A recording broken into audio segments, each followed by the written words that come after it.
Welcome to Fixed Operations Insights, brought to you by Dynatron Software and NCM Associates. I'm Maureen Martin, Vice President, Strategic Alliances for Dynatron. And with us today is our partner at NCM Associates, Rick Yulin. And Rick is an instructor and a consultant for NCM. With us also is James Grogan. I'm delighted to share that James is now our EVP of Sales, Marketing, and Client Success. Rick is going to get us kick-started today talking about NCM's Fixed Operations 2024 year-end update. Rick, over to you. Thank you, Maureen. Thanks, everybody. Well, this is an interesting year, but it just goes to show we are still trending downward. This is the whole dealership prosperity defined that we like to track. Good results as far as overall. Our goal was always north of 30% year-end net to gross. We did finish at 33% for the year of 2024. However, as you can see in the top right, the differential versus last year, we did drop 6 points on net to gross. And then net to sales dropped an additional point from 5.7 at the end of 23 down to 4.7 at the end of 24. And when you look at the historical reference on the right frame, you'll see that, we're trending down 4 years in a row, and we're getting close, very close, to 2019, what I would call pre-pandemic levels. So we're still we're holding on to a little more net, but costs are continuing to rise. So it's an interesting challenge as dealers continue to settle back down to the way it used to be, we like to say, but we got to get back to the basics. So it's just something to remember. I think the personnel costs are what fueled that profitability, and as the dealerships have grown back into full operations again, so have the costs of personnel. So as we'll see going forward. Next slide, please. All right, so now we'll jump into the service department.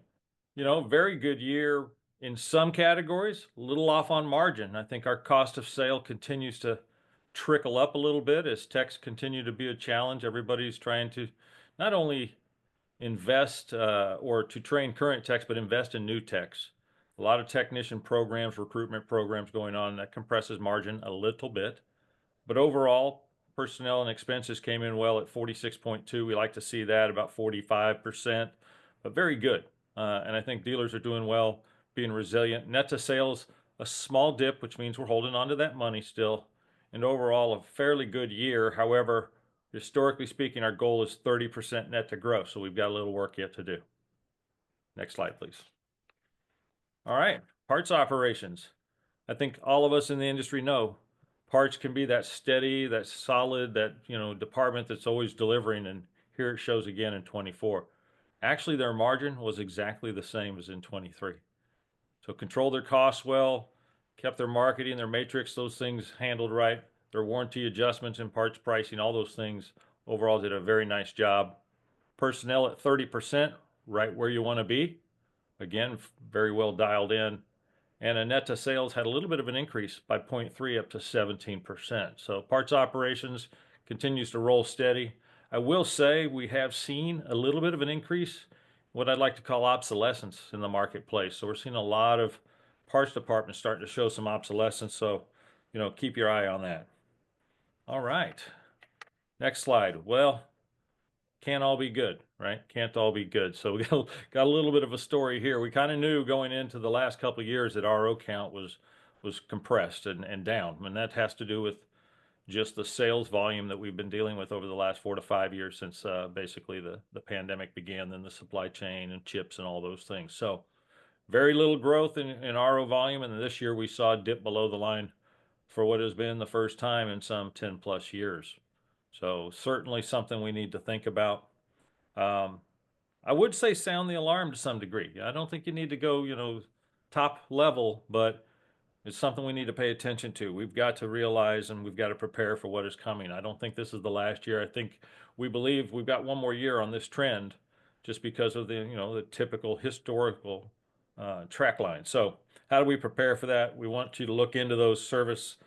The service department is a sales division. It's a sales division. I think James will go into that more when we get into his section, but we've got to work on our advisors, techs, parts support, the whole thing, because it's going to be about being better per transaction as we get tightened up here. So anyways, it's a challenge for us, but it seems to be one we're up and ahead of. So all right, so let's look at the final year-end numbers. These are fresh. I mean, these just came in less than 72 hours ago. This supports the negative half a point that we lost in RO count. That's the first yellow box that we come across. And again, there's only so much opportunity in the market. The market's predicated by the vehicle sales. Dealers did a great job getting the most out they could. You can see CP labor sales is up 5%. And then the big one is warranty sales up 26.5. And I got to call that's the R&R of our business. I think that's both rates and recalls. So we've had dealers doing a great job getting their rates managed, getting the most that they can, but also we've had a fair amount of recall activity hitting the markets, and we're seeing some dealerships have over 50% of all their volume is through the warranty system. So that's not alarming, but it's a trend that we're seeing, and I think that's just new products.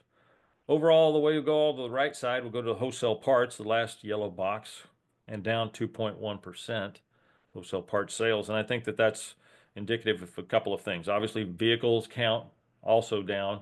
Mileage driven through the pandemic, that was down. There's a lot of things that over time just put more pressure on this.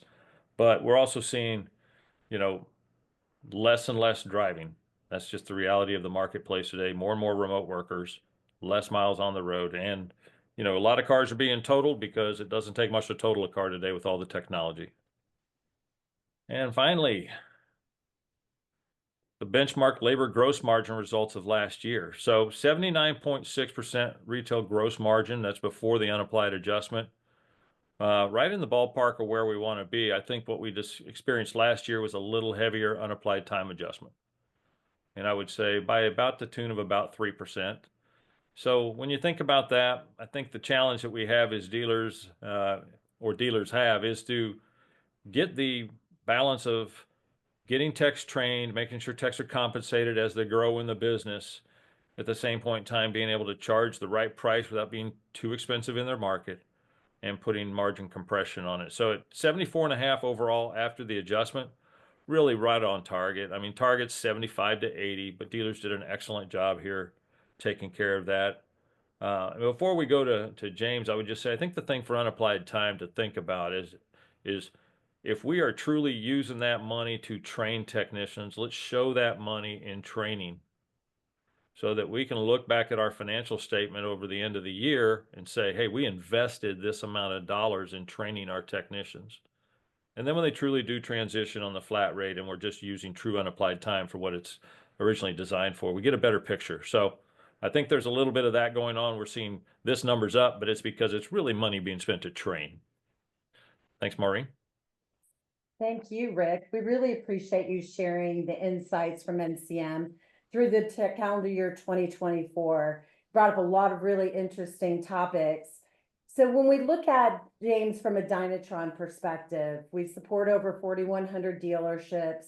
We uniquely get their transactional repair order data that's closed the night before that comes over on a secured API. So thinking about what Rick talked about, share with us a best practice. It sounds like around service advisors would be a great area to talk about that really has an impact, not only on fixed ops profitability, but on retention. Yeah, absolutely. I think, what Rick brought up, and he said it earlier, we got to get back to understanding that services sales with the way the industry and the way that everything has been in 2024, coming back into 2025, we really need to have a sales mindset in our service department. So I want to talk real quick about some best practices of how do we compare service to sales? What's that process look like? What are some things we want to keep in mind? So if you flip to the next slide, if we all agree, right, number of appointments, number of demos, desking deals, closing ratios, all of these things listed are part of the sales process and sales metrics that I guarantee most general managers know, right? You ask them at any point in time, hey, how many deals did you desk? Well, now I want to take that and I want to correlate it to service department. So sales department, number of appointments, right? Service department, we should remember number of appointments as well. How many customers are we expecting in today? Number of ups, right? Same thing, number of ups. How many customers came across my drive that I have an opportunity, right, to sell maintenance, a menu service maintenance to, number of demos, right? So number of demos, in this case, we would look at number of done, right? So menus closed, right? Did we upsell that menu? Desking deals, creating an estimate, right? Creating a multi-point inspection, making sure that we've done a really quality inspection of the vehicle and we have recommendations to talk to about our client.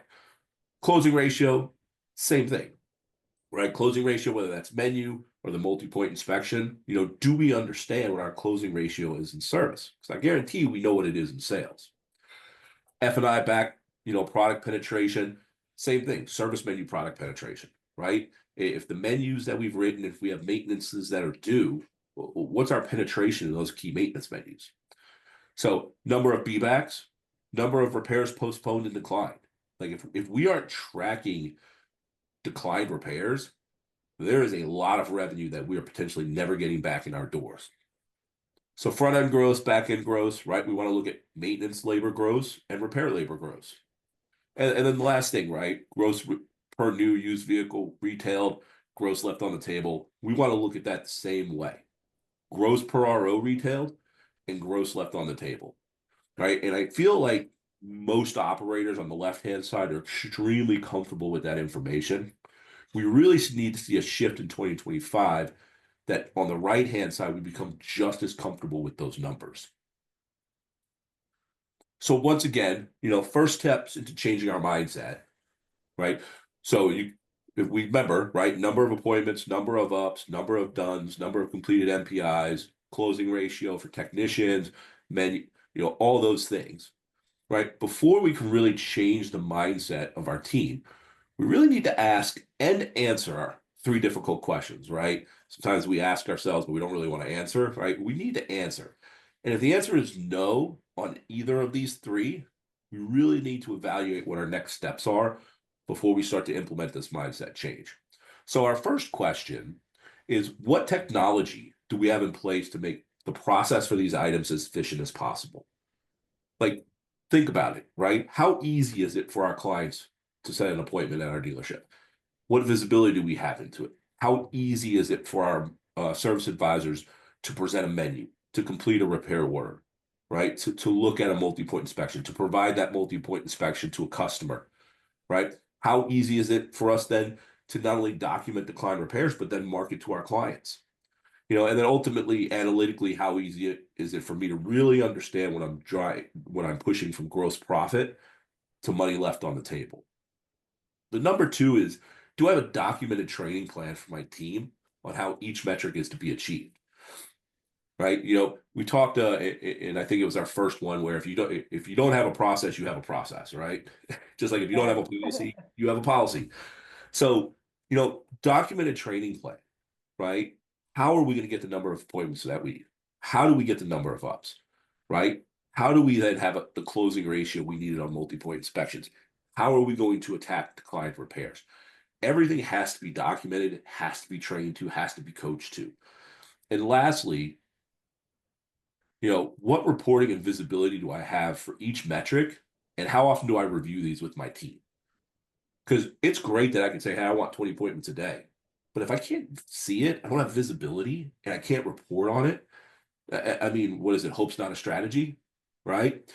So number of ups, once again, all of these items on the front end, we know for a fact you're able to see, and you manage it, and most of it's right there in front of you. So the question is, in service, do you have that same visibility? Do you have that same reporting to answer to help your team? So as we start to shift the mindset in 2025, that services sales, we have to look at technology. We have to look at a training plan. And we really have to look at visibility, whether that's through analytics, reporting, somehow, because we could set expectations for all of that. But once again, if we can't answer these 3 questions without saying no, we're going to have some roadblocks.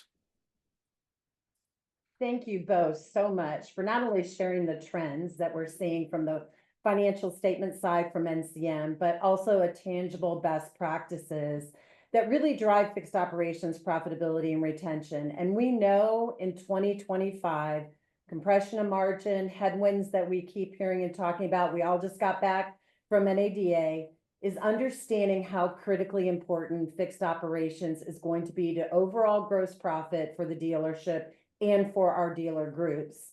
I want to thank you both so much for taking your time today.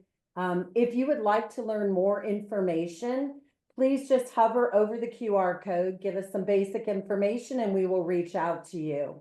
With that, we want to thank you for joining us for our 2024 year-end Fixed Operations Insights brought to you by Dynatron Software and NCM Associates. Have a great day.